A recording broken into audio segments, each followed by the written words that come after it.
সকালের কাজ হয়ে গেছে, এখন হচ্ছে নেক্সট কাজ রান্না করা। তো এই দেখো সবজি বানিয়ে নিয়েছি, শেয়ার করা। মাছটা আবার সেই আনিয়েছি এর আগে থেকে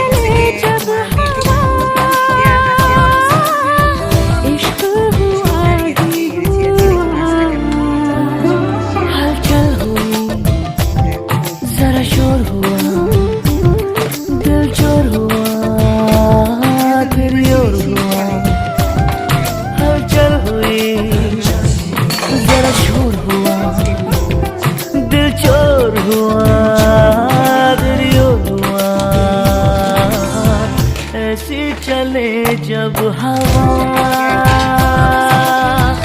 इश्क हुआ ही हुआ, ऐसी चले जब हवा इश्क हुआ ही हुआ, इश्क हुआ।